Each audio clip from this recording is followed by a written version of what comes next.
अस्सलामुअलैकुम। तो स्टूडेंट्स, आज हम एक क्वेश्चन सॉल्व करेंगे पास्ट पेपर का। ब्रेक इवन से रिलेटेड 2016 का ये पास्ट पेपर है। इसमें हम यूनिट्स मालूम करेंगे, सेल्स मालूम करेंगे, और साथ साथ हम टारगेट प्रॉफिट भी देखेंगे कि 10 मिलियन का वो सेल्स के जरिए कैसे कवर करना है। तो आइए जरा क्वेश्चन को देखते हैं। क्वेश्चन में कह रहे हैं कि ideal chemicals blends and markets the various chemicals. Presently, ICI's plant is working at 70% of capacity, 70% capacity पे प्लांट ऑलरेडी काम कर रहा है, और 30% यानी कि 30% जो है वो आइडियल है। और कह रहे हैं कि नया जो है वो प्रोडक्ट इंट्रोड्यूस करने के जा रहे हैं, उसके लिए हमारे को एक राइट खरीदना होगा, यानी कि एक रॉयल्टी खरीदनी पड़ेगी, जिसकी पेमेंट होगी 1,60,000 रुपये पर मंथ। क्योंकि ये फिक्स होगी, यानी कि हर महीने होगी, तो ये फिक्स कॉस्ट हो गई। अच्छा, Z13 को बनाया जा रहा है एक प्लांट के ऊपर, जिसकी कॉस्ट है 81 मिलियन, जो कि हम पहले ही खरीद चुके हैं, यानी कि एग्जिस्टिंग प्लांट है। इसके अलावा 200 लीटर का एक रॉ मटेरियल लगता है, जिसका ब्रेकडाउन ये है कि 1200 लीटर जो है वो लोकली खरीदते हैं, इम्पोर्टेंट खरीदते हैं, और 800 लीटर जो है वो लोकल खरीदते हैं। और डायरेक्ट लेबर की जो कॉस्ट है वो 4000 घंटे काम करते हैं, जिसको हम देते हैं 165 रुपये पर आवर। फिर वो कहता है कि हमारे पास जो 1700 लीटर हैं वो निकलते हैं एक बैच में से, यानी कि अगर हम 2000 लीटर डालें तो उसमें से 1700 लीटर निकलते हैं, यानी कि 300 लीटर का क्या हो जाता है, लॉस हो जाता है। फिर हम क्या करते हैं, उसमें से 300 लीटर में से लॉस का ब्रेकडाउन दिया, उसमें 100 लीटर जो है वो हवा में उड़ जाता है, वे ऑफ एवोपरेटिंग। और 200 लीटर क्या होता है भाई, input is converted into solid waste. 200 litre का वेस्ट बनता है, उसको हम क्या कर लेते हैं, सेल आउट करते हैं।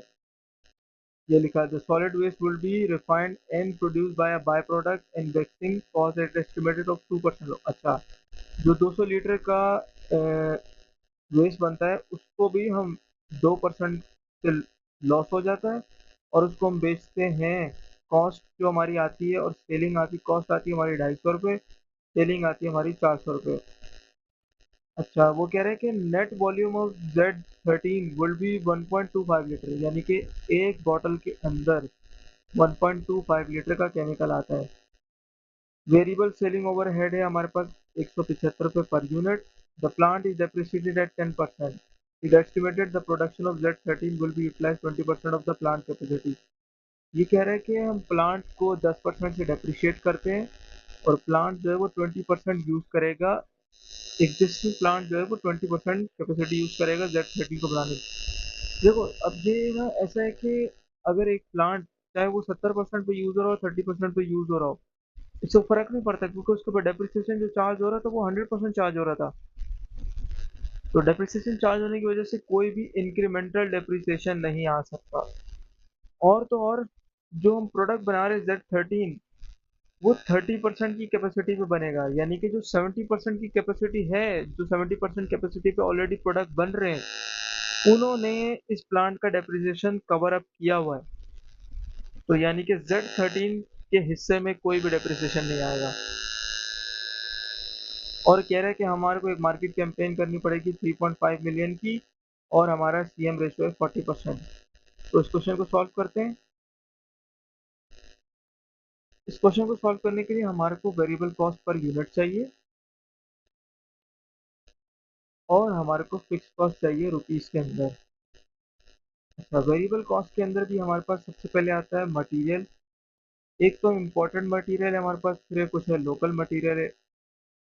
अच्छा, इम्पोर्टेंट हमारे पास कितना है, इम्पोर्टेड है हमारे पास 200 लीटर, और लोकल हमारे पास है 800 लीटर। तो ये हमारे पास 1200 आ गया, और ये आ गया 800। अच्छा, इसमें अब हमारे को पैसे कितने देने पड़ रहे हैं, ये रहा 1500 और 900, 1500 और 900। ठीक है, अब इसमें से हमारे पास एवोपरेट हो जाता है, एवोपरेट हो जाता है हमारे पास कितना, 100 लीटर, और हमारे पास लॉस आ जाता है 200 लीटर्स का। अच्छा, अब जो हमारे पास लॉस आता है 200 लीटर का, उसको भी हमने सॉलिड वेस्ट में कन्वर्ट किया है, जो कि हम बेच बाय प्रोडक्ट बनाते हैं वेक्स के लिए और इसको हम सेल आउट करते हैं। तो हम बाय प्रोडक्ट की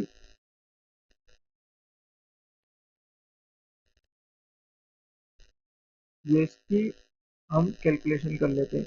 और मैं नीचे कर देता हूँ इसकी सेल कितने में होती है और इसकी कॉस्ट कितने में आती है। सेल में देखो 2 to 5 kg हमारा लगता है, जिसमें से 2% हमारा लॉस हो जाता है। ये रहा loss of 2% of by product. तो इसको हम 2% को हम कर देते हैं 98%, क्योंकि 2% मुझे हटाना है, तो मैं इसको 98% पे ले आऊंगा। और हमारे को ये सेलिंग प्राइस है 400। 2 to 5 kg जो है हम अगर प्रोसेस करते हैं तो इसको हमारी कॉस्ट आती है 250 पर केजी। ये रही 250 पर केजी हमारी कॉस्ट आती है और 400 की हमारे पास सेलिंग प्राइस है। तो मैं कैलकुलेट कर लेता हूँ। 225 मल्टीप्लाई बाय 0.98 मल्टीप्लाई बाय 400, ये आता है 88,200। और 225 मल्टीप्लाई बाय 250, ये आता है 56,250। इसमें से हम माइनस कर देंगे तो हमारे पास आ जाएगा रिकवरी। ये अब हमारे पास आ गई नेट रिकवरी। तो ये आ जाएगी हमारे पास 88,200 माइनस 56,250, तो हमारे पास आएगी 31,950। हमारे पास रिकवरी आ गई। तो क्वेश्चन में हमें कहा गया था, अगर नहीं भी कहता तो भी हम यही काम करते कि deduct from the cost of the main product, यानी कि जो हम सेल करेंगे वेब को हम उसको डिडक्ट करेंगे कॉस्ट ऑफ मेन प्रोडक्ट में से। तो ये हमारे पास आ गई 31,950, तो हम लेस कर देंगे। हमने ऊपर वाले को कैलकुलेट 1200 मल्टीप्लाई बाय 1500, जो हो गया 1.8 मिलियन। 800 मल्टीप्लाई बाय 900, ये आ गया 7,20,000। और ये हमारे पास आ गया 1872 प्लस, सॉरी माइनस,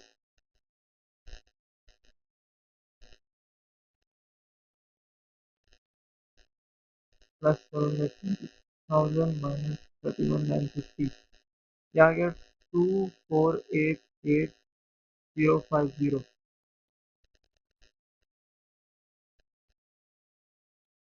ये हमारे पास कॉस्ट आ गई 1700 लीटर की। अब हमारे पास आ जाएगा डायरेक्ट लेबर। डायरेक्ट लेबर कितना काम करता है, 4,000 घंटे काम करता है, और उसको हम देते हैं वन हाँ 165 रुपीज। 4,000 multiply by 165, 6,60,000। फिर इसी तरह हमारे पास डायरेक्ट लेबर के बाद आता है हमारे पास वेरिएबल प्रोडक्शन ओवरहेड। ये वेरिएबल प्रोडक्शन ओवरहेड्स को हम काउंट फॉर करते हैं। वेरिएबल प्रोडक्शन हेड आ गया हमारे पास, वो भी 4,000 घंटे, और कितने रुपए के हिसाब से, 120 रुपए के हिसाब से। तो 4,000 मल्टीप्लाई बाय 120, 4,80,000।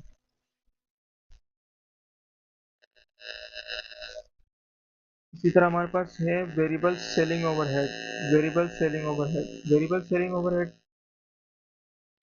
को निकालने के लिए हमारे पास यूनिट्स नहीं है, लेकिन हमारे पास रेट जरूर है 175 पर यूनिट। 175 पर यूनिट लिख लेंगे। अब हमें बॉटल्स जो दिए ना, वो दिए हमारे को लीटर्स में, लेकिन हमें चाहिए यूनिट्स। तो यूनिट्स निकालने के लिए अब हमारे पास एक बॉटल के अंदर आता है 1.75 लीटर। एक बॉटल के अंदर आता है 1.25 लीटर। 1.25 लीटर आता है, और टोटल हमने अभी तक 1700 लीटर लगा दी। तो 1700 लीटर को डिवाइड कर दो 125 लीटर से, वापस यूनिट्स आ जाएंगे। 1700 डिवाइड बाय 1.25 लीटर, 1360 यूनिट। यानी कि हम 1360 बॉटल्स बनाएंगे 1700 लीटर के इनपुट से।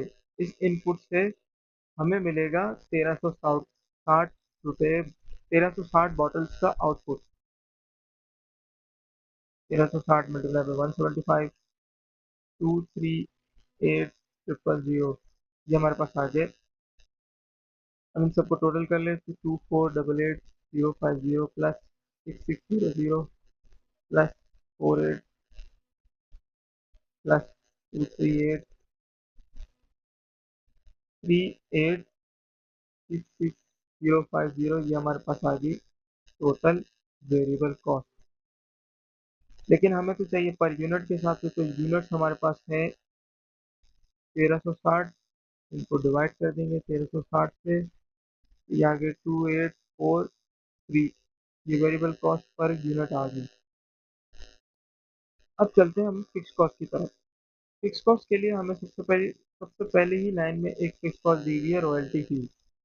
तो रॉयल्टी फी को हम लिख लेते हैं। रॉयल्टी फी दी है हमें 1,60,000 मल्टीप्लाई बाय पर मंथ, तो 12 के हिसाब से, तो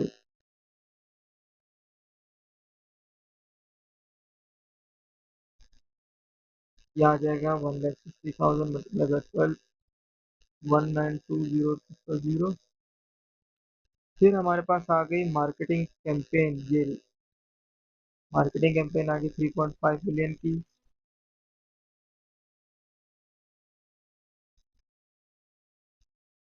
3.5 मिलियन की। फिर हमारे पास है 10 मिलियन का एक एडिशनल प्रॉफिट,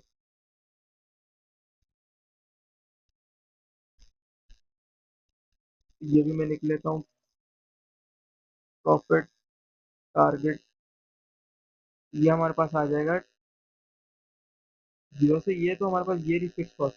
लेकिन क्योंकि हमारे को सवाल की रिक्वायरमेंट करनी है, तो हम निकाल लें टारगेट सीएम, ये आ जाएगा सीएम।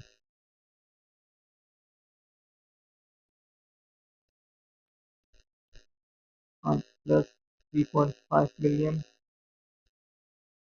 प्लस 10 मिलियन,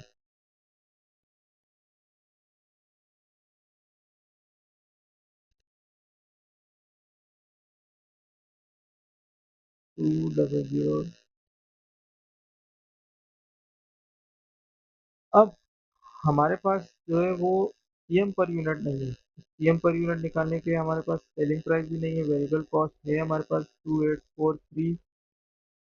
सीएम हमारे पास नहीं है, लेकिन सीएम परसेंटेज है हमारे पास 40% है। ये रहा सवाल में गिवन है 40% सीएम। तो हमारे पास सीएम जब 40% है, तो वेरिएबल कॉस्ट 60% होगी। 60% को डिवाइड कर देंगे तो हम सेलिंग प्राइस पे पहुंच जाएंगे। 2843 डिवाइड बाय 60%, तो हम आ गए 4738 माइनस 2843, 1895 सीएम आ गया पर यूनिट। अब इसको डिवाइड कर देंगे पर यूनिट से, यानी कि सीएम पर यूनिट से, तो हमारे पास आ जाएगी टार, target unit to be sold. तो 154200 डिवाइड बाय 1895, ये बनते हैं 81,372 यूनिट। तो यहाँ तक हमारा क्वेश्चन कंप्लीट हो जाता है। आई होप मैं आपको क्वेश्चन समझा पाया हूँगा। Thank you so much.